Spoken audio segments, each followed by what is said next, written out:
Bienvenidos, historiadores antiguos. Esta noche te invito a un viaje diferente.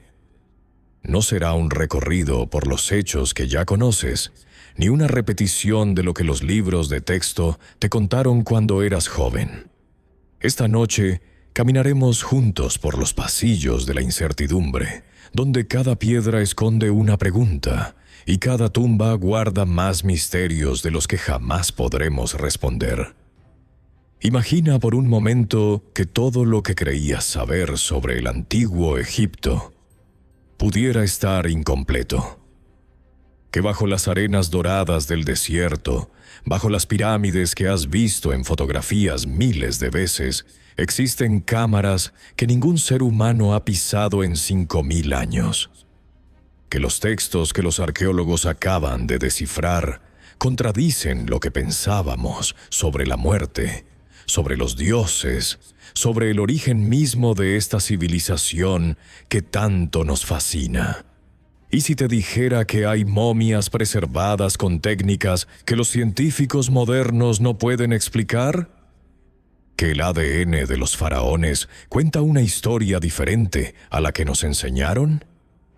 ¿Que la Esfinge podría haber contemplado un Egipto verde, húmedo, miles de años antes de lo que la historia oficial acepta?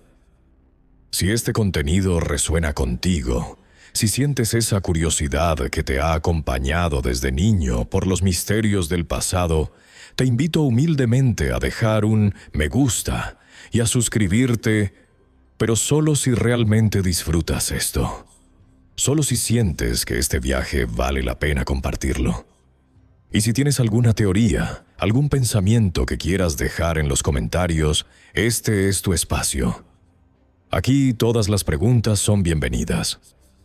Ahora, atenúa las luces. Ponte cómodo. Deja que el mundo moderno se desvanezca por un momento. ¿Alguna vez te has preguntado cómo se sentía caminar por los corredores de una pirámide recién sellada? ¿Qué olía un sacerdote egipcio cuando entraba al Sancta Sanctorum de un templo al amanecer? ¿Qué sonidos escuchaban los constructores mientras arrastraban bloques de granito bajo el sol implacable? ¿Qué secretos susurraban los escribas cuando nadie más podía escuchar? ¿Y si los antiguos egipcios sabían cosas que nosotros hemos olvidado?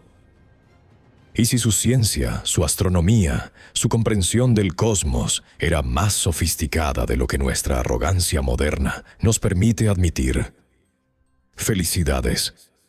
Acabas de despertar en el año 2500 antes de nuestra era, en la meseta de Giza, donde el polvo de piedra caliza flota en el aire y miles de trabajadores levantan lo que será la estructura más enigmática de la historia humana. El sol apenas comienza a elevarse sobre el horizonte del desierto, tiñendo de oro las piedras recién cortadas.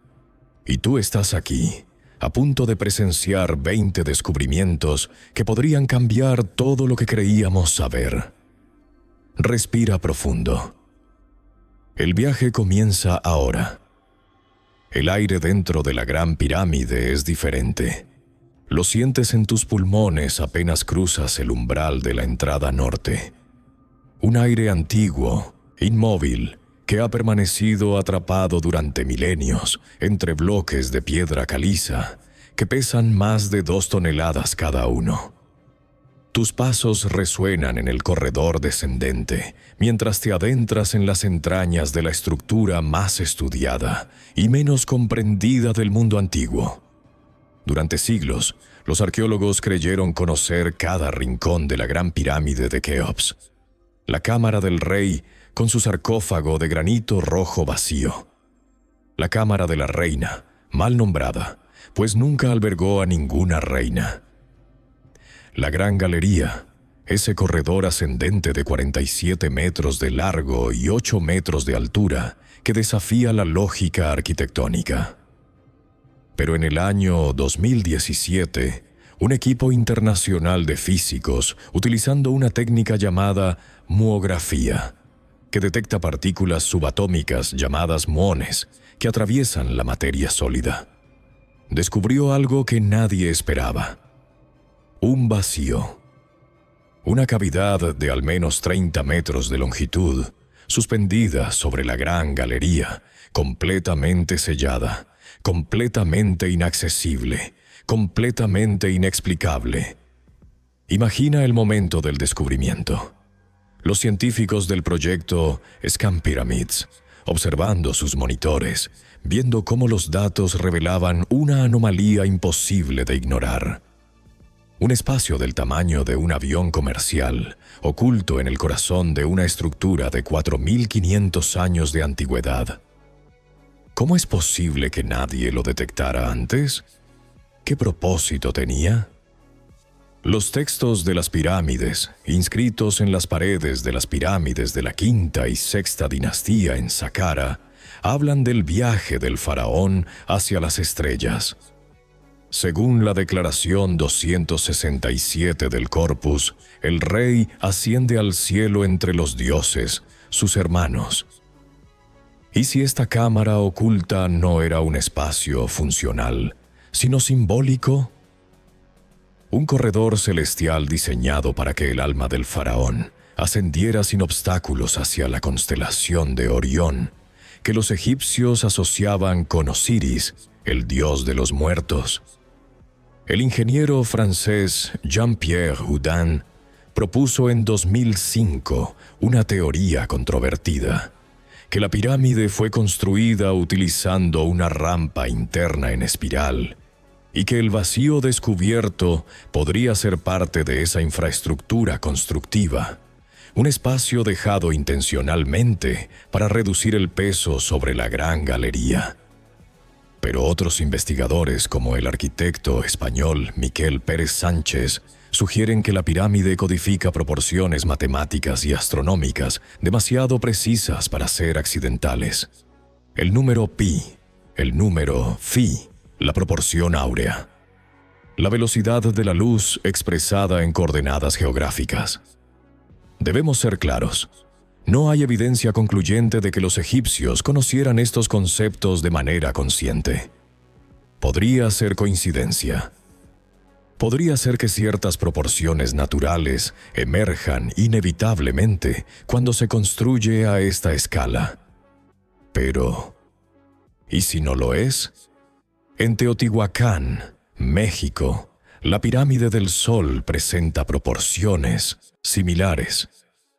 En Angkor Wat, Camboya, los templos siguen alineaciones astronómicas que reflejan constelaciones específicas. ¿Estamos ante un conocimiento universal que diferentes civilizaciones descubrieron independientemente? ¿O ante los ecos de una tradición más antigua, una sabiduría compartida que se ha perdido en la niebla del tiempo? El vacío de la Gran Pirámide permanece sellado. Ninguna cámara ha sido perforada, ningún robot ha penetrado su oscuridad. Por ahora, solo podemos imaginar qué secretos guarda. Quizás tesoros intactos, quizás inscripciones que reescribirían la historia, o quizás simplemente aire antiguo, esperando pacientemente a que la humanidad encuentre la manera de escuchar lo que tiene que decir. Y mientras los científicos debaten, la pirámide guarda silencio, como lo ha hecho durante 45 siglos. Desciende ahora con nosotros bajo la superficie de la meseta de Giza. Deja atrás el sol abrasador del desierto y adéntrate en la oscuridad subterránea, donde el aire se vuelve fresco y húmedo, donde las paredes de roca natural dan paso a corredores tallados por manos humanas hace milenios. Los túneles bajo Giza han fascinado a exploradores desde la época de los primeros viajeros europeos. El historiador griego Heródoto, quien visitó Egipto alrededor del año 450 antes de nuestra era, escribió en sus historias sobre un laberinto subterráneo cerca del lago Moeris que contenía 3.000 habitaciones, la mitad sobre tierra y la mitad bajo ella. Durante siglos, los académicos descartaron este relato como exageración o fantasía. Pero ¿y si Heródoto estaba describiendo algo real?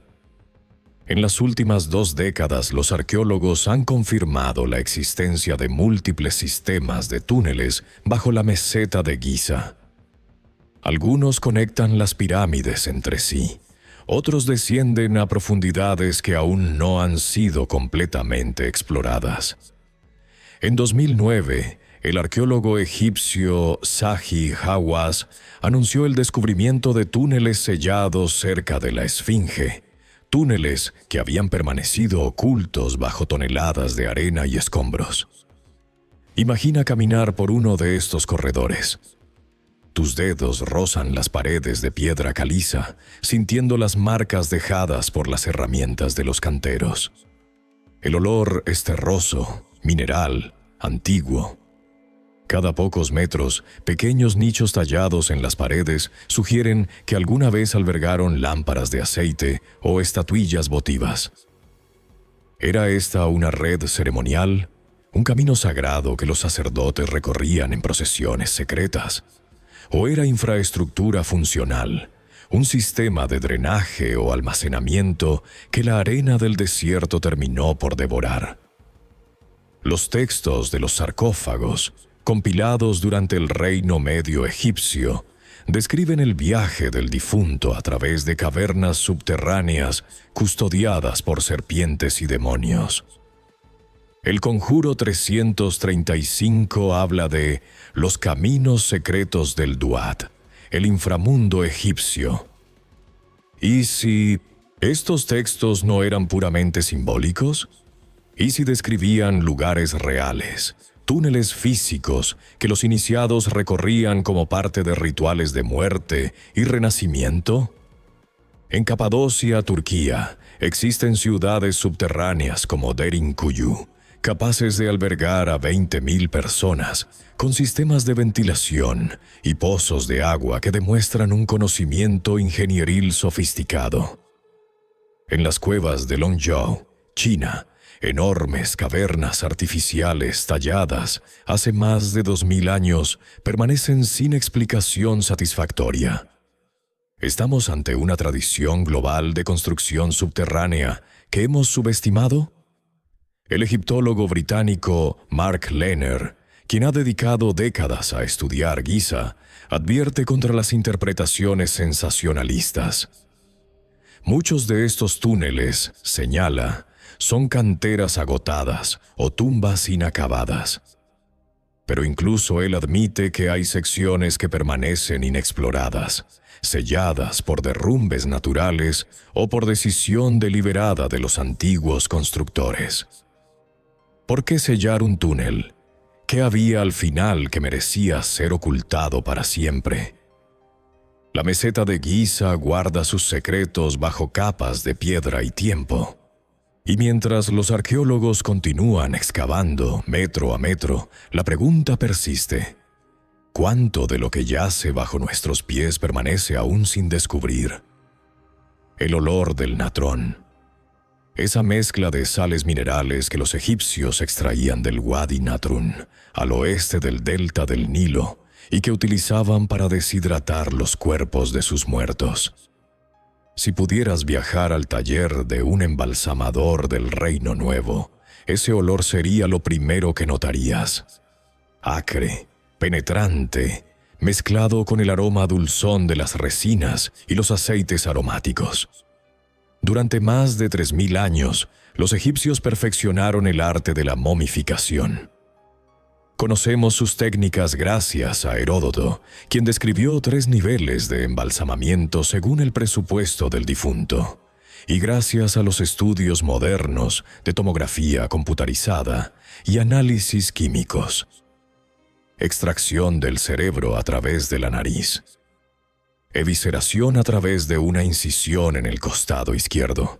70 días de desecación en natrón. Vendajes empapados en resina. Un proceso meticuloso, documentado, comprendido. Pero entonces, ¿cómo explicamos las anomalías? En 2018, investigadores de la Universidad de York analizaron momias del período predinástico, anteriores a la primera dinastía, y descubrieron que ya presentaban tratamientos con resinas y aceites antibacterianos. Esto adelanta el origen de la momificación en al menos 1500 años respecto a las estimaciones previas. ¿Quién desarrolló estas técnicas? ¿Cómo se transmitió este conocimiento antes de la invención de la escritura jeroglífica? Más desconcertante aún, algunas momias del período tardío muestran métodos de preservación que no corresponden a ninguna técnica documentada. Cuerpos con órganos internos intactos, pero perfectamente deshidratados, sin evidencia de natrón. Tejidos blandos preservados con sustancias que los químicos modernos no han podido identificar completamente. El papiro médico Edwin Smith, uno de los tratados médicos más antiguos del mundo, describe procedimientos quirúrgicos de notable sofisticación, pero no menciona estas técnicas de preservación alternativas. ¿Y si existían escuelas de embalsamamiento secretas? Cofradías de sacerdotes que guardaban conocimientos exclusivos. Los textos de las pirámides mencionan a los servidores del Ka, especialistas rituales cuyas funciones exactas permanecen oscuras. El historiador Diodoro Sículo, quien visitó Egipto en el siglo I antes de nuestra era, escribió que los embalsamadores formaban una casta hereditaria que transmitía sus secretos de padre a hijo. En las turberas de Dinamarca e Irlanda, los cuerpos de pantano han permanecido preservados durante miles de años gracias a las condiciones ácidas y anaeróbicas del suelo. En los Andes, las momias chinchorro de Chile, que datan de hace 7000 años, representan la tradición de momificación artificial más antigua conocida. ¿Existió un intercambio de conocimientos entre culturas distantes? ¿O la humanidad, en diferentes lugares y épocas, llegó independientemente a las mismas soluciones para el mismo problema? La preservación de los muertos. Cada momia es un archivo biológico, un testimonio silencioso de vidas vividas hace milenios. Y algunas de ellas guardan secretos que aún no hemos aprendido a leer. En el año 2010, un equipo de genetistas liderado por Zahi Hawass publicó los resultados del primer análisis de ADN realizado a momias reales egipcias, incluyendo al propio Tutankamón. Los resultados fueron reveladores y controvertidos. Imagina el laboratorio. Técnicos con batas blancas y guantes estériles manipulando fragmentos de tejido de 3300 años de antigüedad. Máquinas de secuenciación genética zumbando suavemente mientras decodifican el genoma de reyes que alguna vez fueron considerados dioses vivientes. ¿Qué historias cuenta la sangre de los faraones? El análisis reveló que Tutankamón era producto de un matrimonio entre hermanos. Su padre, Akenatón, el faraón hereje que intentó imponer el monoteísmo en Egipto, se había casado con su propia hermana. El joven rey sufría de múltiples enfermedades genéticas: piezambo, paladar hendido, escoliosis. La imagen del faraón dorado, eternamente joven y perfecto, se desmoronó ante la evidencia científica de un adolescente enfermo, frágil, probablemente incapaz de caminar sin ayuda de un bastón. Pero los descubrimientos no terminaron ahí. Estudios posteriores han revelado conexiones genéticas inesperadas entre las dinastías egipcias y poblaciones del cercano Oriente y el Mediterráneo oriental. El haplogrupo RUQTB, común en Europa occidental, apareció en momias del período ptolemaico, lo cual era esperado, dado el origen griego de esa dinastía. Pero su presencia en momias más antiguas ha generado debates acalorados. El papiro de Turín, también conocido como el Canon Real, lista los reyes de Egipto, desde los tiempos míticos hasta el Reino Nuevo. Antes de las dinastías humanas, el papiro menciona reinados de dioses y semidioses que duraron miles de años. Los egiptólogos tradicionalmente han interpretado esto como mitología, no historia. Pero, ¿y si estos dioses representan el recuerdo distorsionado de una élite gobernante genéticamente distinta? Una casta que llegó de otra región y estableció las bases de la civilización egipcia. Debemos ser extremadamente cautelosos aquí. La genética antigua es un campo lleno de dificultades técnicas. El ADN se degrada con el tiempo y la contaminación con material genético moderno es un problema constante. Muchos estudios han sido cuestionados por su metodología. No hay evidencia concluyente de ninguna raza superior o civilización perdida detrás del origen egipcio. Sin embargo, lo que sí sabemos es que Egipto fue siempre una encrucijada de pueblos. El Valle del Nilo atrajo a migrantes de Nubia, del Sahara, del Levante, del Mediterráneo. La civilización egipcia no surgió en aislamiento, sino como una síntesis de múltiples tradiciones culturales y genéticas. En la cueva de Denisova, Siberia, los genetistas descubrieron una especie humana completamente nueva, a partir de un fragmento de hueso del dedo meñique. En Göbekli Tepe, Turquía, estructuras monumentales de 11.000 años de antigüedad sugieren una complejidad social mucho mayor de lo que creíamos posible para ese periodo. La historia humana está siendo reescrita continuamente por la ciencia. ¿Qué más nos revelará el ADN de los faraones cuando las técnicas de secuenciación mejoren? ¿Qué secretos guarda la sangre de los dioses? Septiembre de 2020. El arqueólogo egipcio Zaki Hawass anuncia al mundo un descubrimiento que califica como el hallazgo más importante desde la tumba de Tutankamón. Bajo las arenas de la orilla occidental de Luxor, su equipo ha desenterrado una ciudad completa, intacta, abandonada hace más de 3.400 años. Cierra los ojos e imagina el momento del descubrimiento. Los arqueólogos, removiendo cuidadosamente capas de arena con brochas y paletas, primero aparece un muro de adobe, luego otro y otro. Calles enteras emergen de la tierra, con sus casas, sus talleres, sus almacenes. Vasijas de cerámica aún contienen residuos de alimentos. Herramientas de trabajo permanecen donde sus dueños las dejaron. Sellos con el nombre de Amenhotep III, el faraón del apogeo del Imperio Nuevo, confirman la datación. La ciudad ha sido bautizada como el Ascenso de Atón, aunque los egiptólogos debaten si este nombre es apropiado o una invención moderna. Lo que no se debate es su importancia. Esta es la ciudad administrativa y residencial más grande y mejor preservada jamás encontrada en 1900 Egipto.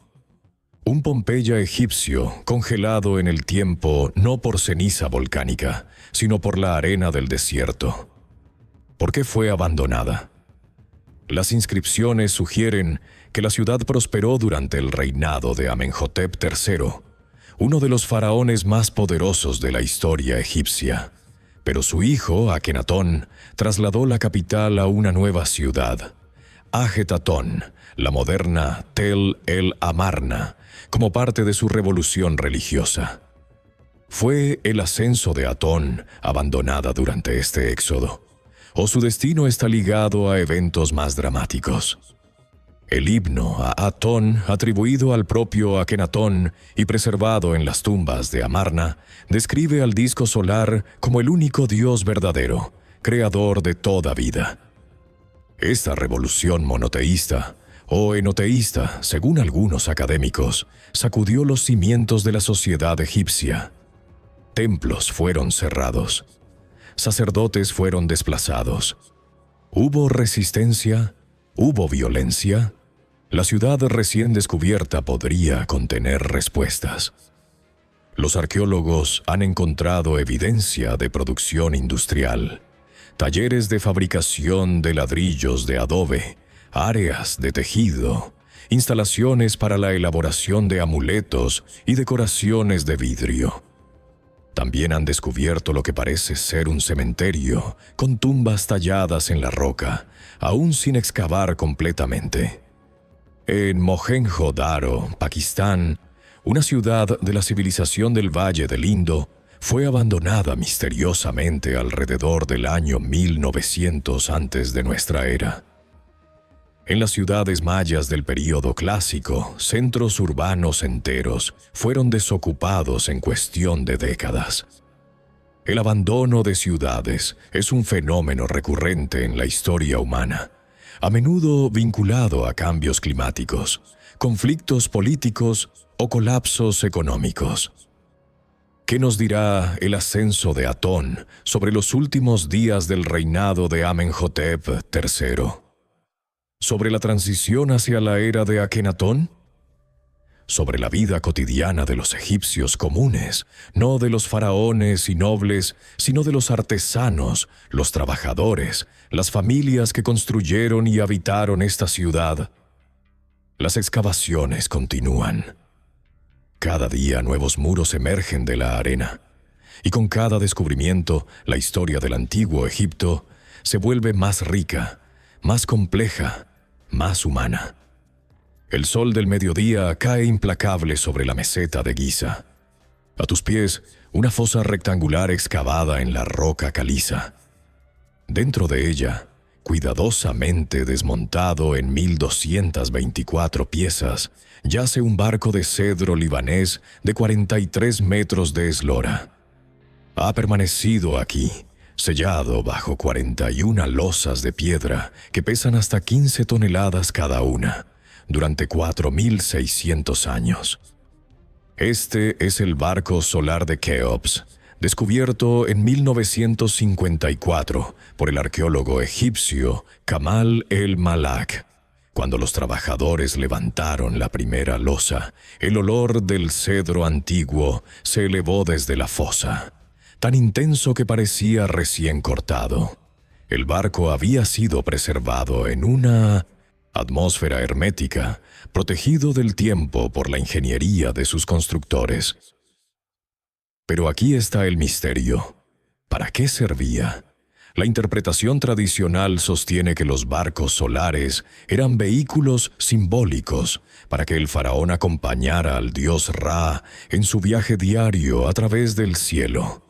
Los textos de las pirámides describen al rey navegando en la barca de millones de años, cruzando el firmamento junto a las estrellas imperecederas. El barco enterrado sería entonces un objeto ritual, nunca destinado a tocar el agua. Sin embargo, el barco de Keops muestra signos inequívocos de uso: marcas de desgaste en los remos, residuos de limo del Nilo en el casco, reparaciones realizadas durante su vida útil. Este barco navegó. Este barco transportó algo, o a alguien, por las aguas del río sagrado. ¿Y si los barcos solares no eran solo símbolos, sino evidencia de un conocimiento naval más avanzado de lo que reconocemos? Los egipcios del reino antiguo no son conocidos por sus hazañas marítimas. Esa reputación pertenece a los fenicios, siglos después. Pero el barco de Keops demuestra una maestría en la construcción naval que rivaliza con cualquier civilización antigua. En 1991, una segunda fosa fue descubierta junto a la primera, conteniendo otro barco desmontado. Este segundo barco fue finalmente extraído y restaurado, revelándose en 2017 al público en el nuevo Gran Museo Egipcio. Los análisis han confirmado que ambos barcos fueron construidos con las mismas técnicas, probablemente por el mismo equipo de artesanos. La piedra de Palermo, uno de los registros históricos más antiguos de Egipto, menciona expediciones navales durante las primeras dinastías. El faraón Saúra, de la quinta dinastía, envió flotas al Líbano para obtener cedro y apunt, una tierra misteriosa que algunos identifican con Somalia o Yemen, para obtener incienso y mirra. ¿Qué tan lejos llegaron los navegantes egipcios? ¿Qué conocimientos trajeron de sus viajes? Los polinesios navegaron miles de kilómetros por el Pacífico en canoas de doble casco, colonizando islas desde Hawái hasta Nueva Zelanda. Los vikingos cruzaron el Atlántico Norte 500 años antes que Colón. Es posible que los egipcios, con barcos como el de Keops, realizaran viajes que la historia ha olvidado. No hay evidencia concluyente de expediciones egipcias más allá del Mediterráneo oriental y el Mar Rojo. Pero cada barco enterrado, cada fosa sellada, que aún no hemos abierto, guarda el potencial de reescribir lo que sabemos. Las naves de los faraones esperan en la oscuridad, y el viaje hacia la eternidad continúa. El viento del desierto susurra entre las ruinas de Saqqara, la necrópolis más antigua de Egipto. Aquí, hace casi 5.000 años, el arquitecto Imhotep diseñó la pirámide escalonada para el faraón Sócer, inaugurando la era de las pirámides. Aquí, generaciones de reyes y nobles fueron enterrados, rodeados de inscripciones que prometían la vida eterna. Los textos de las pirámides son el corpus religioso más antiguo de la humanidad. Tallados en las paredes de las cámaras funerarias de las pirámides de la quinta y sexta dinastía, estos conjuros, himnos y declaraciones tenían un único propósito: garantizar que el faraón alcanzara la inmortalidad entre los dioses. Pero en los últimos años, nuevos textos han sido descubiertos, y lo que revelan desafía algunas de nuestras suposiciones. En 2019, arqueólogos trabajando en tumbas del período saíta, dinastía 26, alrededor del siglo VII antes de nuestra era, descubrieron sarcófagos con inscripciones que combinan fórmulas tradicionales con pasajes nunca antes documentados. Estos textos describen el viaje del alma a través de regiones del Duat, el inframundo egipcio, que no aparecen en el libro de los muertos ni en ninguna otra fuente conocida. Imagina leer estas inscripciones por primera vez. Jeroglíficos pintados en azul egipcio sobre madera de sicomoro, iluminados por la luz de tu linterna en la oscuridad de una tumba sellada durante 2600 años. Los textos hablan de las 7 puertas del horizonte oculto, de los guardianes de la llama que no consume, de pruebas que el difunto debe superar para alcanzar el campo de las cañas, el paraíso egipcio. El libro de los muertos, compilado durante el Reino Nuevo, era en realidad una colección de conjuros que el difunto podía seleccionar según sus necesidades y presupuesto. No existía una versión oficial o canónica. Cada copia era única. Pero los nuevos textos de Saqqara sugieren que existían tradiciones funerarias paralelas, escuelas de pensamiento religioso que desarrollaron sus propias cosmologías del más allá. ¿Quiénes eran los sacerdotes que compusieron estos textos? ¿Qué templos guardaban estas enseñanzas? El papiro Huéscar, que contiene cuentos sobre magos y prodigios, menciona a sacerdotes capaces de realizar milagros, separar las aguas, resucitar animales decapitados, conocer secretos ocultos en cámaras selladas. ¿Eran estas historias pura fantasía?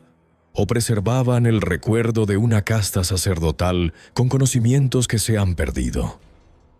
En el libro tibetano de los muertos, el bardo Todol, el alma del difunto atraviesa estados intermedios entre la muerte y el renacimiento, enfrentando visiones aterradoras y liberadoras. En la tradición órfica de la antigua Grecia, laminillas de oro enterradas con los iniciados contenían instrucciones para navegar el inframundo. Las culturas humanas, separadas por océanos y milenios, han desarrollado mapas notablemente similares del territorio de la muerte. Los textos de Saqqara están siendo traducidos y estudiados mientras lees estas palabras. Cada jeroglífico descifrado abre una ventana a la mente de personas que vivieron hace milenios, personas que contemplaron la muerte y se negaron a aceptarla como el final. ¿Qué más nos dirán estos textos? ¿Qué secretos del más allá aguardan en tumbas aún sin descubrir? El solsticio de invierno, el día más corto del año. En el templo de Karnak, el sol naciente atraviesa el eje principal del santuario, iluminando el Sancta Sanctorum, donde alguna vez residió la estatua de Amon-Ra, el rey de los dioses. Este fenómeno no es accidental. Los arquitectos egipcios diseñaron Karnak para que 2 veces al año la luz solar penetrara hasta el corazón del templo. Pero Karnak no es único. En las últimas décadas, los arqueoastrónomos han documentado alineaciones astronómicas en decenas de templos egipcios. Abu Simbel, donde el sol ilumina las estatuas del santuario interior, el 22 de febrero y el 22 de octubre, fechas que podrían corresponder al cumpleaños y la coronación de Ramsés II. Dendera, cuyo techo contiene el famoso zodíaco circular que representa las constelaciones del cielo nocturno. Las pirámides de Giza, cuyos conductos de ventilación apuntan hacia estrellas específicas. Tuban en Draco, Kochab en la Osa Menor, Al-Nitak en Orión. ¿Cómo lograron esta precisión sin telescopios, sin instrumentos modernos de medición? ¿Qué conocimientos astronómicos poseían los egipcios que nosotros hemos subestimado? El papiro Carlsberg I, un texto astronómico del período ptolemaico, contiene tablas para predecir las fases de la luna y los movimientos de los planetas. El calendario de El Cairo, del Reino Nuevo, lista días fastos y nefastos basados en eventos míticos asociados con fenómenos celestiales. Los egipcios observaban el cielo con una atención que hoy nos resulta difícil de imaginar. En un mundo sin contaminación lumínica, donde la Vía Láctea se extendía de horizonte a horizonte cada noche despejada. La estrella Sirio, llamada Sobdet por los egipcios, tenía una importancia crucial. Su reaparición en el cielo del amanecer, después de 70 días de invisibilidad, coincidía aproximadamente con el inicio de la inundación anual del Nilo, el evento que determinaba la supervivencia de toda la civilización. El calendario egipcio, de 365 días divididos en 3 estaciones, estaba sincronizado con este ciclo estelar. Pero algunos investigadores, como Robert Bauval y su teoría de la correlación de Orión, proponen que las pirámides de Giza fueron diseñadas para reflejar la disposición de las 3 estrellas del cinturón de Orión. Esta teoría, presentada en el libro El misterio de Orión, de 1994, ha sido criticada por muchos egiptólogos como especulativa y selectiva en su uso de la evidencia. Sin embargo, ha estimulado nuevas investigaciones sobre la astronomía egipcia. En Stonehenge, Inglaterra, las piedras están alineadas con los solsticios. En Chichén Itzá, México, la sombra de la pirámide de Kukulcán crea la ilusión de una serpiente descendiendo durante los equinoccios. En Newgrange, Irlanda, un pasaje funerario de 5000 años de antigüedad se ilumina con el sol del solsticio de invierno. Las civilizaciones antiguas en todo el mundo construyeron monumentos que dialogaban con el cosmos. ¿Era esto religión? ¿Ciencia? ¿O ambas cosas, inseparables en una época donde el cielo era el hogar de los dioses y el calendario determinaba la vida y la muerte? Los templos egipcios siguen de pie, sus ejes apuntando hacia estrellas que han cambiado de posición a lo largo de milenios debido a la precesión del eje terrestre. Y cada amanecer, cada solsticio, la luz del sol continúa el diálogo que comenzó hace miles de años. Toca la superficie del sarcófago de granito rojo en la cámara del rey de la Gran Pirámide. Tus dedos sienten una suavidad imposible, un pulido que parece obra de máquinas industriales. Las esquinas interiores forman ángulos perfectos de 90 grados. Las paredes tienen un grosor uniforme de 15 centímetros en todo su perímetro. Este sarcófago fue tallado de un único bloque de granito, una de las piedras más duras del planeta, con una precisión que desafía la explicación. ¿Cómo lo hicieron? La respuesta oficial es, con herramientas de cobre, arena abrasiva y una paciencia infinita.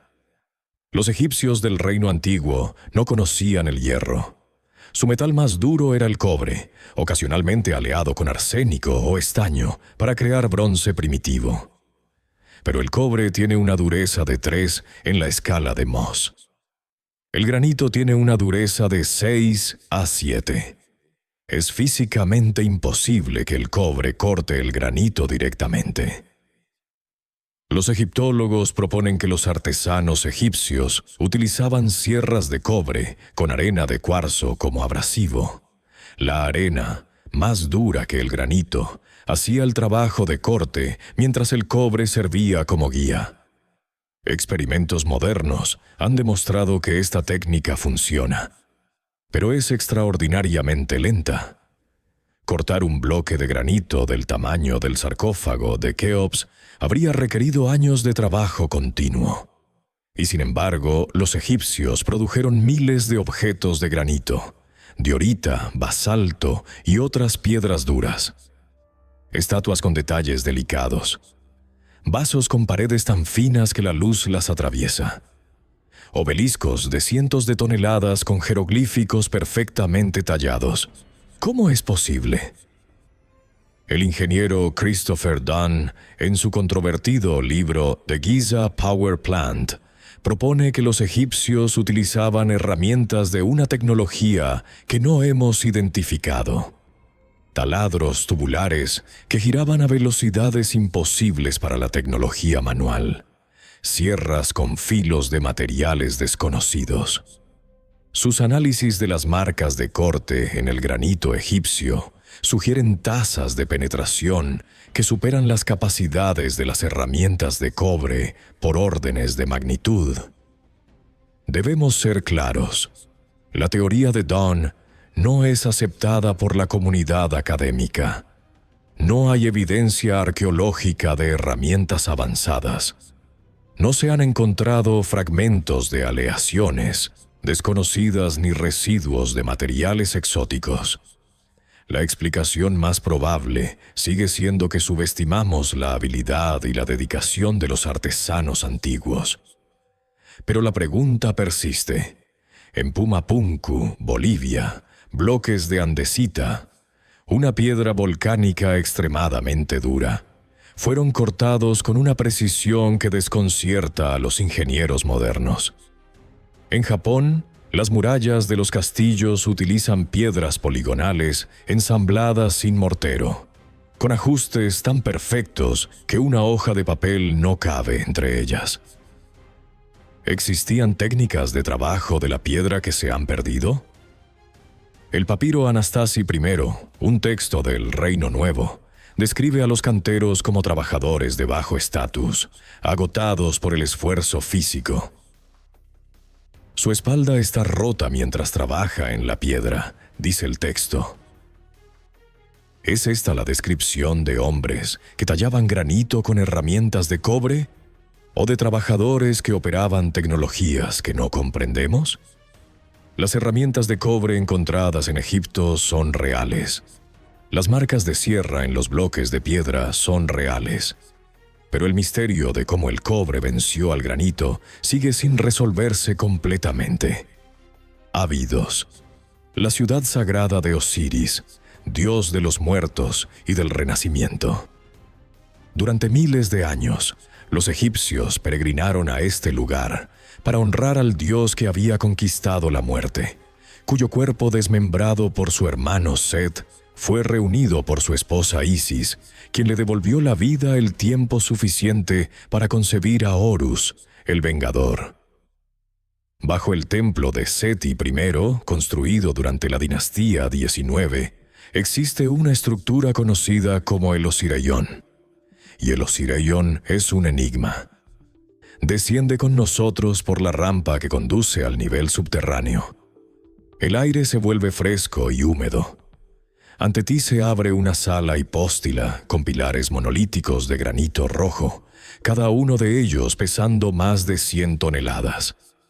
En el centro, una plataforma rodeada por un canal de agua, diseñada para simular la colina primordial que emergió del océano del caos en el mito de la creación egipcia.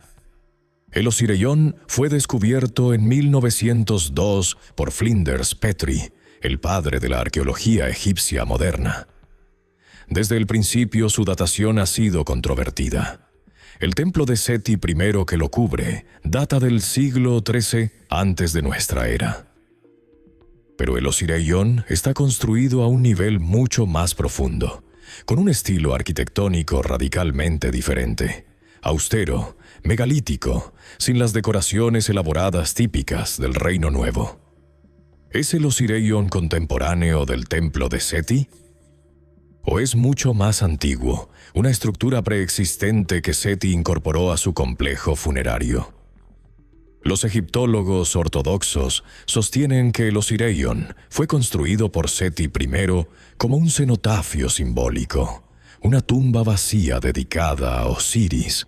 El estilo arquitectónico diferente se explicaría por el deseo de evocar la antigüedad, de crear una conexión con los orígenes míticos de la civilización egipcia. Pero algunos investigadores como John Anthony West y Robert Schoch proponen una interpretación alternativa. Señalan que los bloques de granito del Osiraion muestran patrones de erosión que sugieren exposición prolongada al agua, similar a los que se observan en la Esfinge. ¿Podría el Osiraion ser un superviviente de una era anterior, de un periodo en que el clima de Egipto era más húmedo, quizás hace 8.000 o 10.000 años? Esta teoría no tiene apoyo en la comunidad académica. No hay inscripciones en el Osiraion que permitan una datación independiente. No hay artefactos asociados que correspondan a un período predinástico. La explicación más parsimoniosa sigue siendo que Seti I construyó el Osiraion en el siglo XIII antes de nuestra era.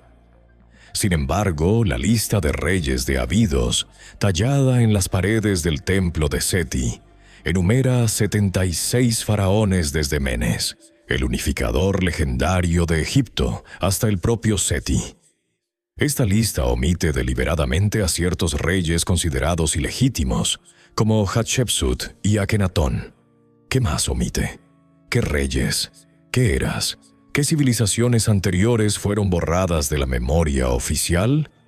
En Göbekli Tepe, Turquía, estructuras monumentales de 11.500 años de antigüedad fueron deliberadamente enterradas por sus constructores, como si quisieran preservarlas o esconderlas para el futuro. ¿Existió una tradición similar en Egipto? ¿Estructuras antiguas incorporadas a construcciones posteriores, su verdadero origen olvidado o suprimido? El Osiraion permanece parcialmente inundado por las aguas subterráneas, sus secretos sumergidos en la oscuridad. Y la pregunta persiste: ¿qué había en Abidos antes de los faraones? La gran Esfinge de Giza, 73 metros de largo, 20 metros de altura. El cuerpo de un león con la cabeza de un hombre, o quizás de un faraón, probablemente Kefren, de la cuarta dinastía.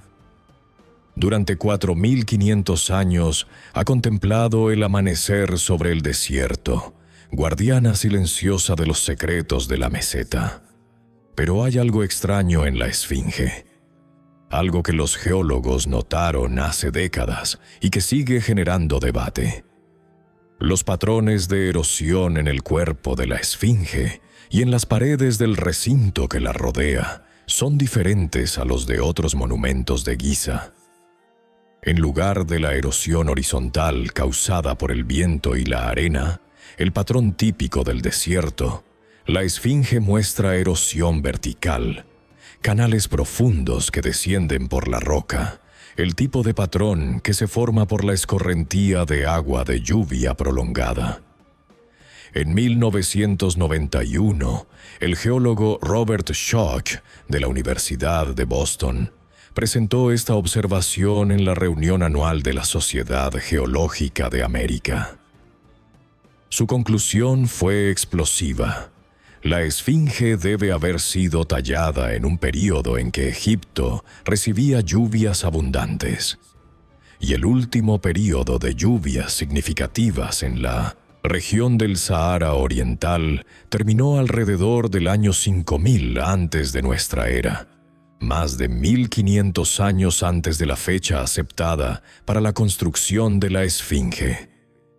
¿Podría la Esfinge ser mucho más antigua de lo que pensamos? Los egiptólogos han rechazado mayoritariamente esta hipótesis. Señalan que no hay artefactos, inscripciones ni evidencia arqueológica de una civilización capaz de tallar la Esfinge antes del Reino Antiguo. Proponen explicaciones alternativas para la erosión, la acción de la sal en la piedra caliza, las inundaciones ocasionales del Nilo, la condensación de la humedad nocturna del desierto. El debate continúa. Schoch y sus seguidores argumentan que ninguna de estas explicaciones alternativas produce el patrón de erosión observado. Los egiptólogos responden que la ausencia de evidencia de una civilización anterior es evidencia de su ausencia.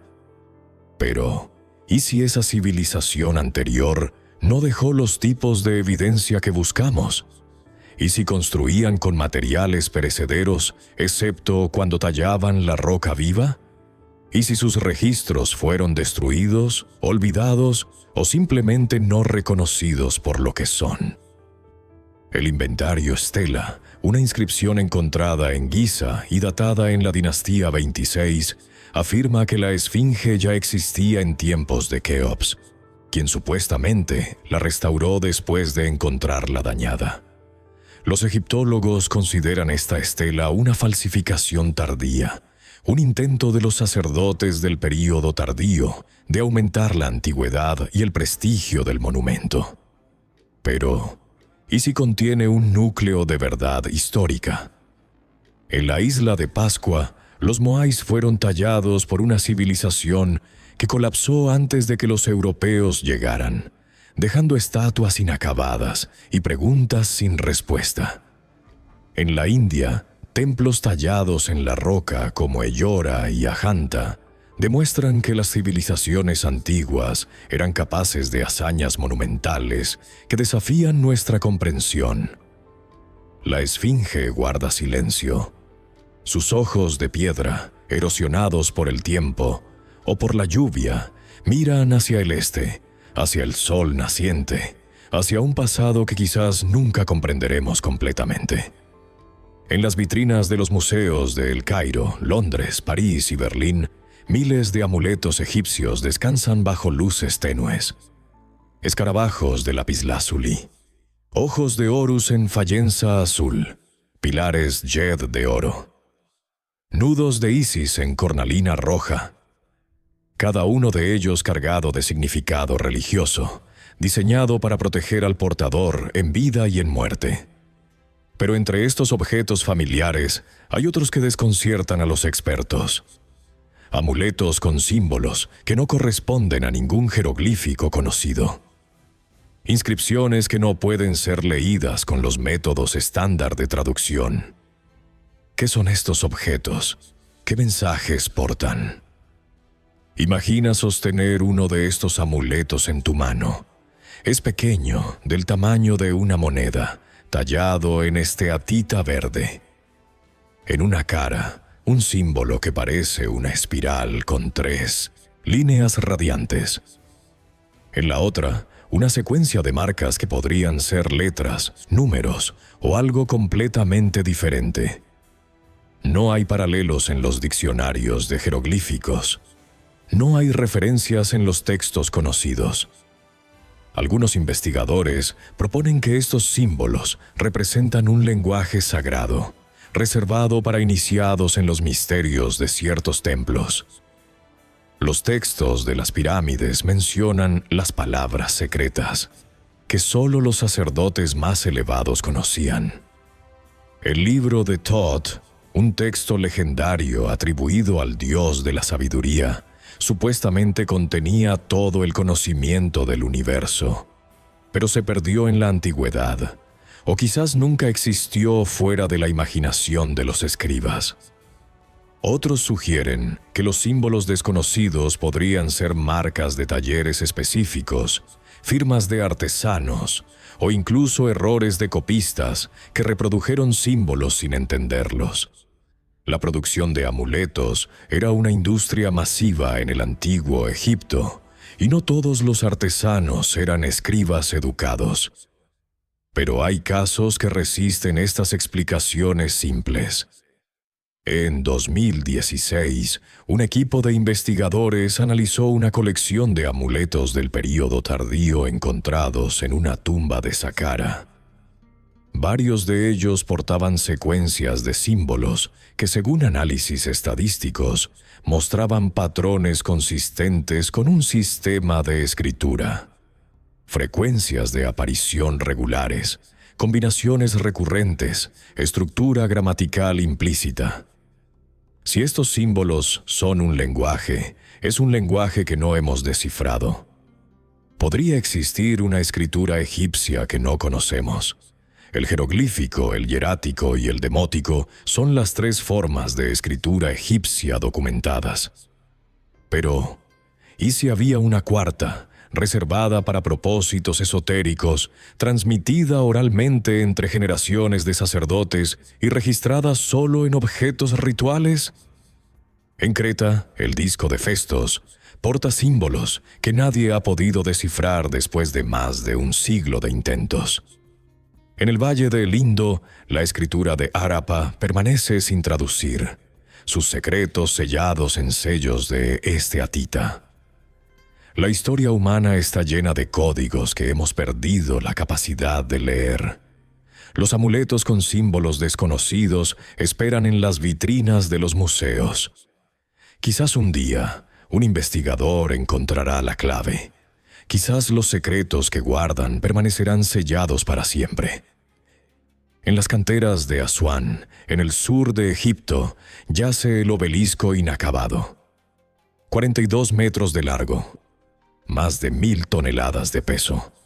Si hubiera sido completado y erigido, habría sido el obelisco más grande jamás creado, casi 1/3 más alto que cualquier otro conocido. Pero nunca fue completado. Una grieta apareció en el granito durante el proceso de tallado, y los trabajadores abandonaron el proyecto. El obelisco permanece donde lo dejaron, todavía unido a la roca madre por su base, un monumento a la ambición frustrada y, paradójicamente, una ventana invaluable a las técnicas de construcción egipcias. Las marcas de las herramientas son visibles en la superficie. Pequeñas cavidades donde se insertaban cuñas de madera que, al ser empapadas con agua, se expandían y fracturaban la roca. Líneas de percusión donde los canteros golpeaban con bolas de dolerita, una piedra más dura que el granito. El proceso era lento, laborioso, pero efectivo. ¿Por qué fue abandonado el obelisco? La explicación obvia es la grieta. Pero algunos investigadores señalan que la grieta podría haber sido reparable, o que el obelisco podría haber sido rediseñado a un tamaño menor. ¿Hubo otras razones para el abandono? ¿Un cambio de faraón? ¿Una crisis económica? ¿Un evento catastrófico? El obelisco inacabado no es único. En todo Egipto hay estatuas, templos y monumentos que fueron abandonados en diferentes etapas de construcción. En las canteras de Jebel el Silsila, bloques parcialmente extraídos permanecen in situ. En Karnak, columnas a medio tallar esperan en el patio del templo. En el Valle de los Reyes, tumbas fueron abandonadas con sus decoraciones incompletas. El papiro Harris I, el documento administrativo más largo del antiguo Egipto, detalla los recursos dedicados a la construcción de templos durante el reinado de Ramsés III. Toneladas de oro, plata, cobre, miles de trabajadores. Años de esfuerzo. ¿Qué sucedía cuando estos recursos se agotaban? Cuando un faraón moría antes de completar sus proyectos. ¿Cuando las prioridades cambiaban? En la isla de Pascua, cientos de moais fueron abandonados en diferentes etapas de producción cuando la civilización Rapa Nui colapsó. En Angkor, Camboya, templos quedaron inconclusos cuando el imperio Khmer declinó. El abandono de proyectos monumentales es a menudo un síntoma de crisis más profundas. ¿Qué crisis afectaron a Egipto? El colapso de la Edad del Bronce, alrededor del año 1200 antes de nuestra era, devastó las civilizaciones del Mediterráneo oriental. Egipto sobrevivió, pero debilitado. Las invasiones de los pueblos del mar, documentadas en los relieves del templo de Medinet Habu, pusieron al imperio al borde del abismo. ¿Cuántos proyectos fueron abandonados durante estos tiempos turbulentos? Los gigantes de piedra inacabados son testimonios silenciosos de sueños interrumpidos. Nos recuerdan que incluso las civilizaciones más poderosas enfrentan límites, que incluso los faraones más ambiciosos no siempre logran completar lo que comienzan. Y en ese silencio hay una lección de humildad para todos nosotros. Entra al templo de Dendera, dedicado a Hathor, diosa del amor y la alegría. Levanta la vista hacia el techo del pronaos, la sala hipóstila que precede al santuario. Allí, en la penumbra, los colores brillan como si hubieran sido aplicados ayer. Azul egipcio profundo como el cielo nocturno. Amarillo dorado como el sol del mediodía. Rojo ocre como la sangre de la vida. Verde malaquita como los campos del delta. Estos pigmentos tienen más de 2000 años y apenas se han degradado. ¿Cómo es posible? Los pigmentos modernos, incluso los de alta calidad, se desvanecen después de décadas de exposición a la luz. Los frescos del Renacimiento requieren restauraciones constantes, pero los colores egipcios persisten, desafiando la química y el tiempo. El azul egipcio, conocido técnicamente como silicato de calcio y cobre, es considerado el primer pigmento sintético de la historia. Los egipcios lo producían calentando una mezcla de arena, cal, cobre y natrón a temperaturas de entre 850 y 1000 grados centígrados.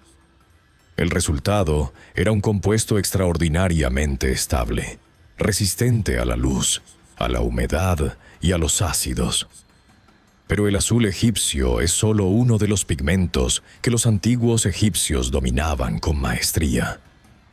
El amarillo oropimente, un sulfuro de arsénico que los artesanos manipulaban a pesar de su toxicidad, brilla en las tumbas del Valle de los Reyes con una intensidad que desafía los milenios. El verde egipcio, una variante del azul producida con diferentes proporciones de los mismos ingredientes, adorna los relieves de templos desde Asuán hasta el delta. Y el rojo realgar, otro compuesto de arsénico, proporciona tonos anaranjados que ningún pigmento natural podía igualar. ¿Cómo descubrieron estas fórmulas? el papiro de Leiden y el papiro de Estocolmo, textos del siglo III de nuestra era, pero que probablemente copian recetas mucho más antiguas. Contienen instrucciones para la fabricación de pigmentos, tintes y aleaciones. Las recetas son crípticas, llenas de términos que los traductores modernos no siempre comprenden. Toma la flor de cobre, dice una. Mezcla con la sal del norte y la arena del este. ¿Son estas instrucciones literales o códigos que ocultaban secretos comerciales? Imagina el taller de un fabricante de pigmentos en Memphis o Tebas. El calor del horno donde se funden los minerales. El olor acre del azufre y el cobre. Los aprendices moliendo los pigmentos resultantes en morteros de piedra hasta obtener un polvo fino como el talco. Cada color era un tesoro, guardado en vasijas selladas, comerciado a lo largo del Nilo y más allá de las fronteras de Egipto. Los análisis modernos con espectroscopía, Raman y fluorescencia de rayos X han revelado que los pigmentos egipcios contienen aditivos que mejoran su estabilidad, trazas de plomo que actúan como secantes, compuestos orgánicos que funcionan como aglutinantes, proporciones precisas que optimizan la reflexión de la luz. ¿Era esto conocimiento empírico acumulado a lo largo de generaciones de prueba y error? ¿O existía una comprensión teórica de la química que no hemos reconocido? En China, el terracota del ejército del primer emperador fue pintado con pigmentos que incluyen el púrpura Han, un silicato de bario y cobre, cuya síntesis requiere condiciones muy específicas. En Roma, el púrpura de Tiro, extraído de moluscos marinos, era tan valioso que su uso estaba restringido a la familia imperial. Las civilizaciones antiguas invertían enormes recursos en la producción de colores, porque el color era poder, era divinidad, era eternidad. Los templos egipcios que hoy vemos despojados de color, con sus piedras grises y ocres expuestas al sol, alguna vez resplandecieron con todos los tonos del arco iris. Las estatuas que admiramos en los museos, blancas como el mármol griego, originalmente estaban pintadas con pigmentos vivos. Piel rojiza, ojos delineados en negro, vestimentas de azul y oro. Hemos heredado una versión descolorida del antiguo Egipto, una sombra de su gloria original. Pero en los lugares donde la arena y la oscuridad protegieron las superficies, en las tumbas selladas, en los santuarios interiores, en los rincones olvidados de los templos, los colores permanecen. Inmortales, desafiando al tiempo. Recordándonos que los egipcios no solo construían para la eternidad, pintaban para ella. El delta del Nilo. Una región de canales serpenteantes, campos verdes y ciudades antiguas que el limo del río ha ido sepultando a lo largo de los milenios. Aquí donde el Nilo se divide en múltiples brazos antes de desembocar en el Mediterráneo, floreció una de las zonas más densamente pobladas del antiguo Egipto. Y sin embargo, sabemos mucho menos sobre el delta que sobre el Alto Egipto, la región de Tebas, Luxor y el Valle de los Reyes. ¿Por qué? En parte por la geología. El suelo húmedo y salino del delta destruye los materiales orgánicos y erosiona la piedra. Las tumbas excavadas en roca, tan comunes en el sur, son imposibles aquí, donde el nivel freático está a pocos metros de la superficie. Pero hay otra razón, más inquietante. Algunas necrópolis del delta parecen haber sido deliberadamente borradas de los registros históricos. En 2003, arqueólogos trabajando en el sitio de Tel el Daba, la antigua Avaris, capital de los hicsos durante el segundo período intermedio, descubrieron evidencia de destrucción sistemática. Tumbas que habían sido abiertas y vaciadas en la antigüedad. inscripciones que habían sido cinceladas hasta quedar ilegibles, estatuas decapitadas y fragmentadas. Alguien, hace más de 3000 años, había intentado borrar la memoria de los muertos. Los Hyksos eran un pueblo de origen cananeo que gobernó el norte de Egipto durante aproximadamente 100 años, desde alrededor del 1650 hasta el 1550 antes de nuestra era.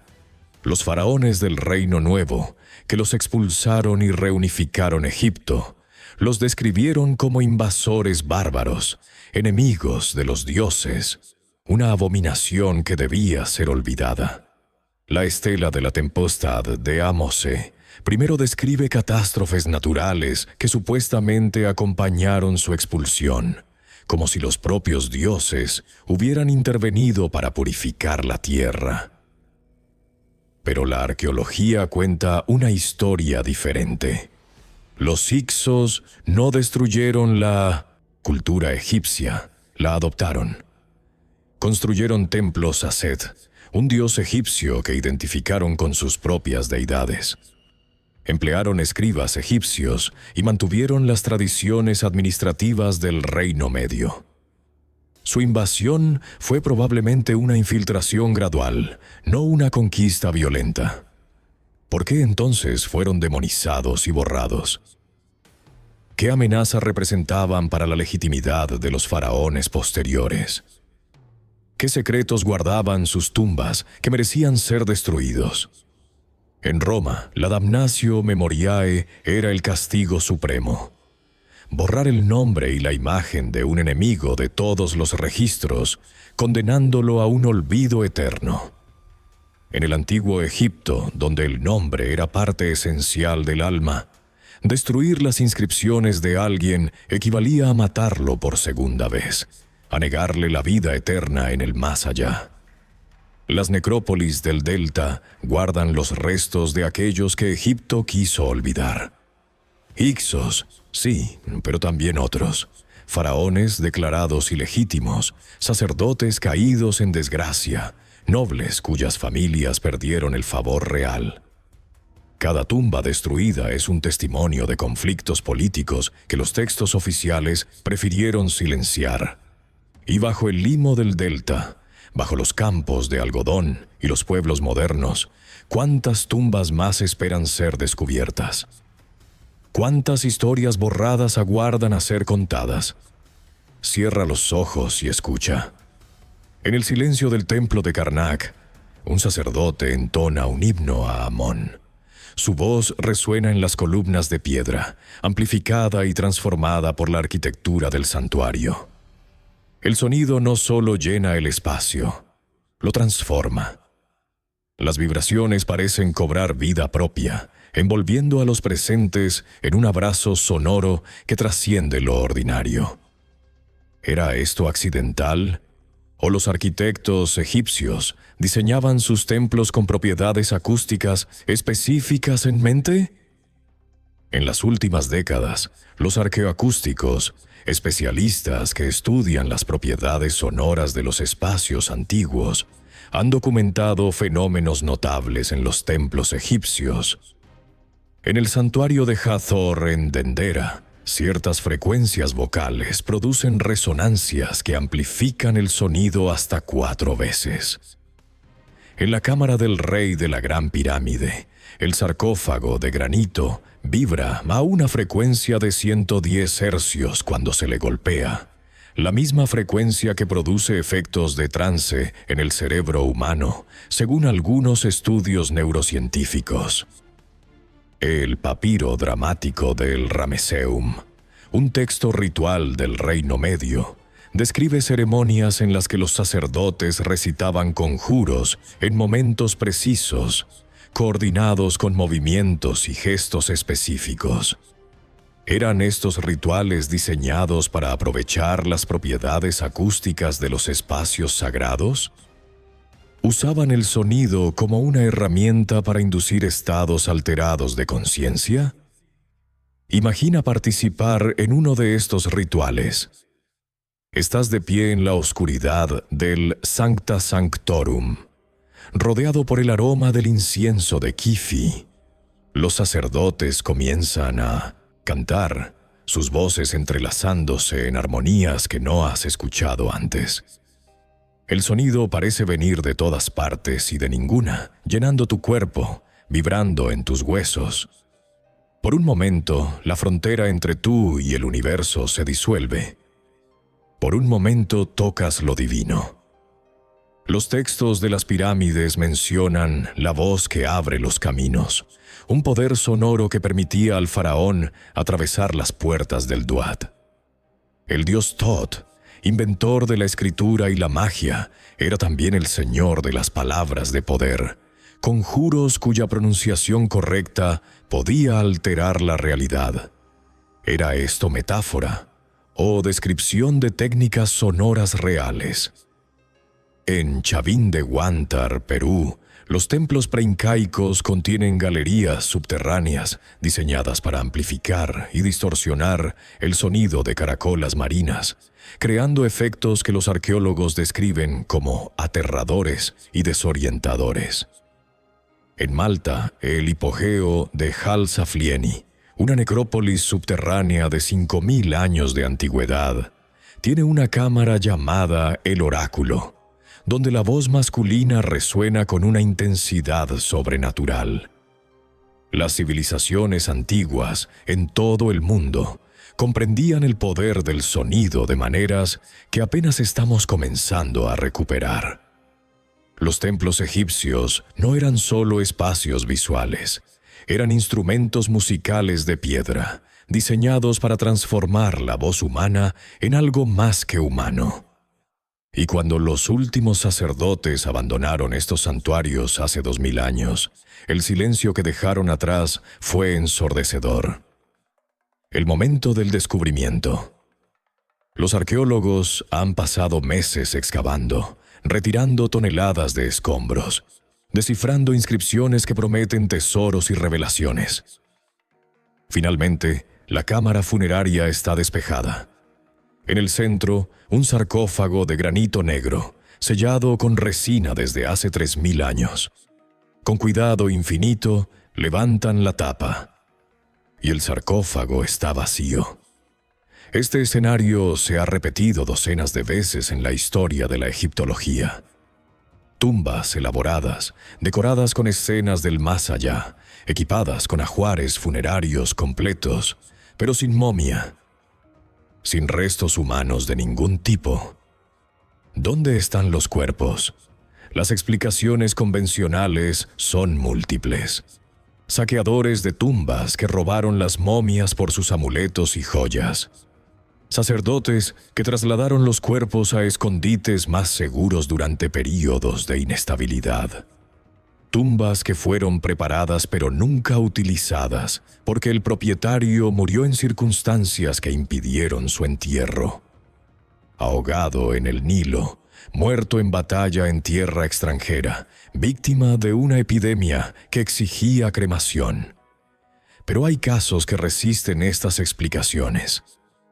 En 2020, arqueólogos en Saqqara abrieron sarcófagos que habían permanecido sellados desde la antigüedad, con sus sellos intactos, sin evidencia de violación. Algunos contenían momias. Otros estaban vacíos. ¿Por qué sellar un sarcófago vacío? El concepto egipcio del Ka, el doble espiritual que habitaba en las estatuas y las tumbas, ofrece una posible explicación. Para los egipcios, una estatua correctamente consagrada era la persona que representaba, en un sentido muy real. El Ka podía habitar en ella, recibir ofrendas, existir eternamente. Era posible que algunas tumbas fueran cenotafios intencionales, moradas para el Ka que no requerían la presencia del cuerpo físico. El papiro Huéscar cuenta la historia de un mago que podía reatachar cabezas cortadas y devolver la vida a los muertos. El libro de los muertos contiene conjuros para reunir los huesos y reconstruir el cuerpo en el más allá. Y si los egipcios creían que el cuerpo físico era, en última instancia, prescindible, que el alma podía alcanzar la inmortalidad sin él, siempre que los rituales correctos fueran realizados. En el budismo tibetano, los grandes maestros a veces dejan instrucciones para que sus cuerpos no sean preservados, sino ofrecidos a los buitres en un entierro celestial. En ciertas tradiciones hindúes, los cuerpos de los santos son sumergidos en ríos sagrados, no preservados en tumbas. ¿Existían tradiciones similares en Egipto? ¿Tradiciones que los textos oficiales no mencionan? Los sarcófagos vacíos plantean preguntas que van más allá de la arqueología.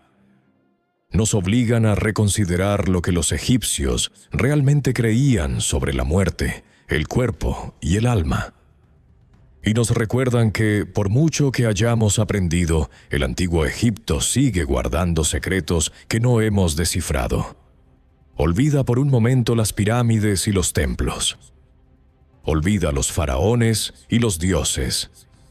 Si quieres entender cómo funcionaba realmente el antiguo Egipto, debes mirar los papiros administrativos, los registros de impuestos, los inventarios de almacenes, las listas de trabajadores, las cartas entre funcionarios. Estos documentos, menos glamorosos que los textos religiosos, revelan la maquinaria invisible que mantenía en funcionamiento a una de las civilizaciones más complejas de la antigüedad. Y en los últimos años, nuevos descubrimientos han revelado que esa maquinaria era aún más sofisticada de lo que pensábamos. En 2013, arqueólogos trabajando en el puerto de Wadi al-Jarf, en la costa del Mar Rojo, descubrieron un conjunto de papiros que datan del reinado de Keops, el constructor de la Gran Pirámide. Estos documentos, conocidos como los papiros de Wadi al-Jarf o el diario de Merer, son los papiros más antiguos jamás encontrados en Egipto. Y lo que contienen es extraordinario. El diario de Merer, un inspector de trabajadores, describe en detalle las operaciones logísticas involucradas en la construcción de la Gran Pirámide. Equipos de trabajadores transportaban bloques de piedra caliza desde las canteras de Tura, al otro lado del Nilo, hasta la meseta de Giza. Cada viaje estaba registrado. La fecha, el número de bloques, los nombres de los trabajadores, las raciones de comida distribuidas. La escala de la organización es impresionante. Miles de hombres coordinados con precisión militar, alimentados y alojados por un aparato estatal de eficiencia notable. Imagina el despacho de un escriba en Memphis. Rollos de papiro apilados en estantes de madera. Tinteros de cerámica con tinta negra de carbón y tinta roja de ocre. El escriba trabaja a la luz de una lámpara de aceite, registrando las entregas del día, calculando las raciones necesarias para el mes siguiente, redactando informes para sus superiores. Cada jeroglífico que traza es un eslabón en una cadena de información que se extiende desde las canteras hasta el palacio del faraón. El papiro Wilbur del reinado de Ramsés V es un catastro detallado de las tierras agrícolas del Egipto Medio. Parcela por parcela, propietario por propietario, con mediciones precisas y cálculos de impuestos. El papiro Harris primero enumera las donaciones de Ramsés III a los templos de Egipto. Más de 300.000 medidas de grano, 450.000 cabezas de ganado, casi 1 millón de parcelas de tierra. Estos números sugieren una economía de una escala y complejidad que rivaliza con los imperios modernos. ¿Cómo administraban todo esto sin computadoras, sin papel barato, sin los sistemas de comunicación que damos por sentados? La respuesta está en la formación de los escribas. Una élite educada que pasaba años memorizando miles de jeroglíficos, aprendiendo matemáticas, astronomía, medicina, derecho. El papiro Anastasi primero describe la vida del escriba como la más deseable de todas las profesiones. El escriba dirige todo trabajo en esta tierra. Y no era exageración. En el imperio inca, los quipus, cuerdas con nudos, servían como sistema de registro contable de una sofisticación que apenas estamos comenzando a comprender. En Mesopotamia, las tablillas cuneiformes documentaban transacciones comerciales con un detalle obsesivo. Las civilizaciones antiguas desarrollaron burocracias que, en muchos aspectos, anticipaban las estructuras administrativas modernas. Los papiros administrativos de Egipto son ventanas a un mundo de funcionarios diligentes, sistemas de control, jerarquías de mando. Nos recuerdan que detrás de cada pirámide había no solo trabajadores y arquitectos, sino también contadores, inspectores, secretarios. El estado invisible que hacía posible lo imposible. Al sur de la primera catarata del Nilo, donde las aguas se estrechan entre rocas de granito negro, comenzaba la tierra que los egipcios llamaban Taseti, la tierra del arco. Nosotros la conocemos como Nubia, y la relación entre Egipto y Nubia fue mucho más profunda, más antigua y más bidireccional de lo que la narrativa tradicional sugiere. Durante mucho tiempo, la historia se contó así. Egipto era la civilización superior. Nubia, el vecino primitivo, que recibía pasivamente la influencia cultural del norte. Los faraones conquistaban Nubia para extraer oro, esclavos y materias primas. Los nubios adoptaban la religión, la escritura y las costumbres egipcias como súbditos sumisos. Pero los descubrimientos recientes cuentan una historia diferente. En Kerma, la capital del reino nubio, que floreció entre el 2500 y el 1500 antes de nuestra era, los arqueólogos han desenterrado una civilización de notable sofisticación. Tumbas monumentales con sacrificios humanos a una escala que Egipto nunca practicó. Cerámica de una calidad técnica y artística que iguala o supera a la egipcia. Estructuras de adobe que demuestran conocimientos arquitectónicos independientes.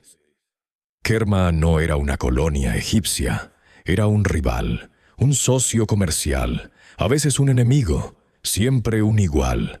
El papiro de Moscú, un texto matemático del Reino Medio, contiene problemas que algunos investigadores creen reflejan conocimientos geométricos de origen nubio.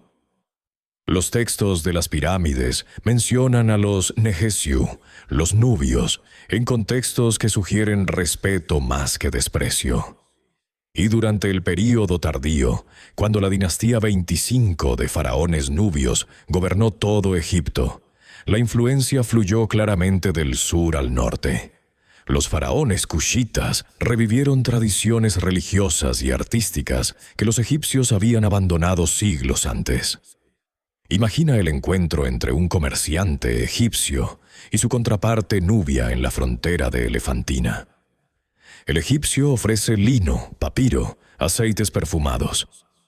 El nubio ofrece oro, ébano, marfil, pieles de leopardo, incienso de las tierras del sur. Pero también intercambian algo más intangible: ideas, historias, conocimientos. ¿Quién enseñó a quién los secretos de la metalurgia del hierro que Nubia dominó antes que Egipto? ¿Quién transmitió a quién las tradiciones astronómicas que ambas culturas compartían? En Meroe, la capital del reino cushita que sucedió a Kerma, los nubios desarrollaron su propia escritura, el meroítico, que aún no ha sido completamente descifrado. Construyeron pirámides, más pequeñas y empinadas que las egipcias, pero claramente inspiradas en ellas, durante siglos después de que Egipto abandonara esa práctica. ¿Era esto imitación o preservación de tradiciones que ambas culturas habían compartido desde tiempos inmemoriales? La frontera entre Egipto y Nubia no era una línea divisoria, era un puente. Y a través de ese puente fluyó, durante milenios, un intercambio de conocimientos que apenas estamos comenzando a comprender. Hemos llegado al final de nuestro viaje, pero antes de despedirnos, debemos enfrentar la pregunta más grande de todas.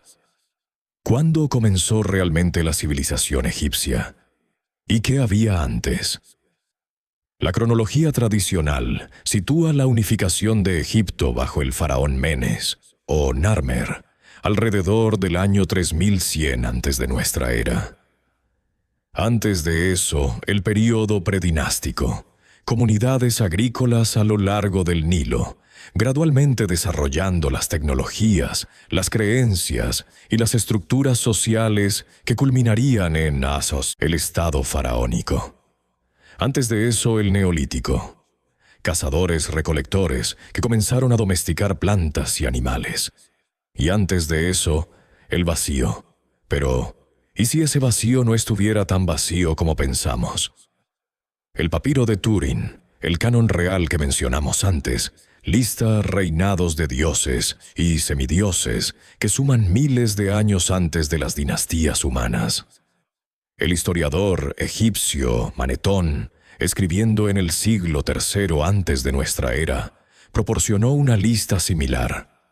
Los griegos que visitaron Egipto, Heródoto, Platón, Diodoro Sículo, todos reportaron que los sacerdotes egipcios afirmaban que su civilización era mucho más antigua de lo que los griegos podían imaginar. Los egiptólogos tradicionalmente han descartado estas afirmaciones como mitología. Los reinados de los dioses serían metáforas de eras cósmicas, no historia literal. Las cifras astronómicas serían exageraciones propagandísticas, no cronología real, pero algunos investigadores proponen una interpretación alternativa. ¿Y si los dioses y semidioses del canon real representan el recuerdo distorsionado de una era anterior, una civilización que floreció durante el período húmedo del Sahara, cuando el desierto era sabana verde, cuando lagos y ríos cubrían regiones hoy yermas? El período húmedo africano, también conocido como el Holoceno húmedo, duró desde aproximadamente el año 11.000 hasta el año 4.000 antes de nuestra era. Durante este período, el Sáhara recibía lluvias suficientes para sostener poblaciones humanas significativas. Pinturas rupestres en Tassili Nájer, Argelia, muestran escenas de caza, pastoreo y vida cotidiana en un paisaje irreconocible hoy. ¿Qué civilizaciones florecieron en este Sahara verde? ¿Qué conocimientos desarrollaron? ¿Y qué sucedió cuando el clima cambió y el desierto avanzó? La hipótesis de la bomba del Sahara propone que las poblaciones que habitaban el Sahara durante el período húmedo migraron hacia los valles fluviales, el Nilo, el Níger, el Chad, cuando el desierto se expandió. Estas migraciones habrían traído consigo conocimientos, tradiciones y memorias de una era anterior.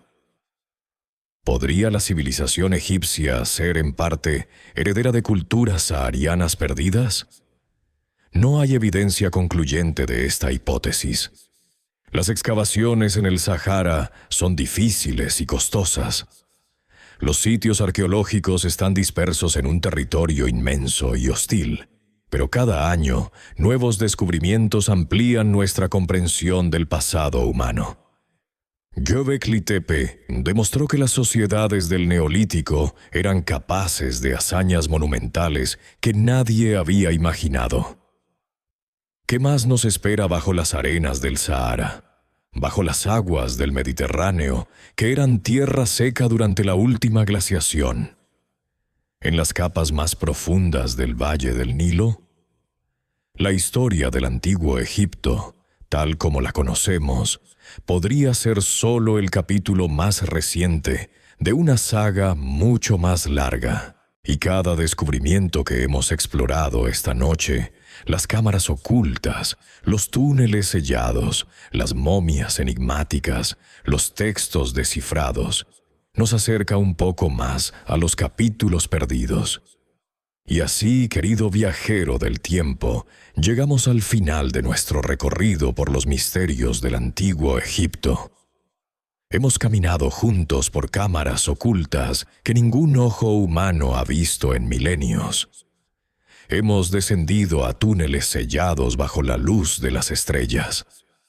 Hemos contemplado momias que guardan secretos en sus vendajes y hemos escuchado el eco de voces que resonaron en templos diseñados para transformar el sonido en algo sagrado.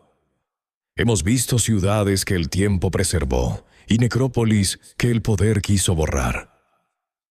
Hemos tocado pigmentos que desafían los siglos y herramientas que desafían nuestra comprensión.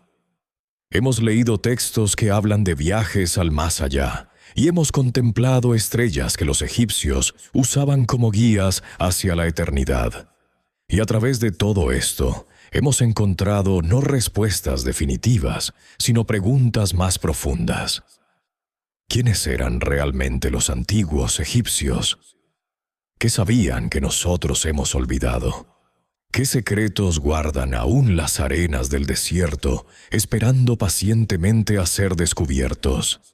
Debemos recordar siempre que la especulación, por fascinante que sea, no es lo mismo que la evidencia.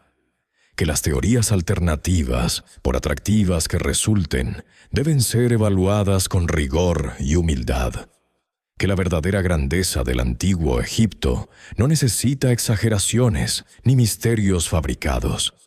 Está ahí, en cada piedra tallada, en cada jeroglífico pintado, en cada momia que atravesó los milenios para contarnos su historia. Los hombres y mujeres que construyeron las pirámides, que navegaron el Nilo, que adoraron a sus dioses y enterraron a sus muertos con tanto amor y cuidado. Ellos eran humanos como nosotros. Soñaban, temían, amaban, morían, y en sus obras dejaron un testimonio de la capacidad humana para crear belleza y significado en un universo indiferente. Esta noche, mientras las estrellas giran sobre nuestras cabezas, las mismas estrellas que los egipcios observaban hace 5000 años, te invito a reflexionar sobre lo que hemos aprendido. No como verdades absolutas, sino como puertas abiertas a la curiosidad. Como invitaciones a seguir preguntando, a seguir explorando, a seguir maravillándonos ante los misterios del pasado. Porque el antiguo Egipto no ha terminado de revelarnos sus secretos. Y quizás, solo quizás, los descubrimientos más asombrosos aún están por venir. Gracias por acompañarme en este viaje. Hasta la próxima vez, historiadores antiguos. Que los dioses del Nilo guíen vuestros sueños hacia horizontes de conocimiento y asombro. El sol se pone sobre las pirámides. Las sombras se alargan sobre la arena. Y en algún lugar, bajo la superficie de la tierra, un secreto espera pacientemente a ser descubierto.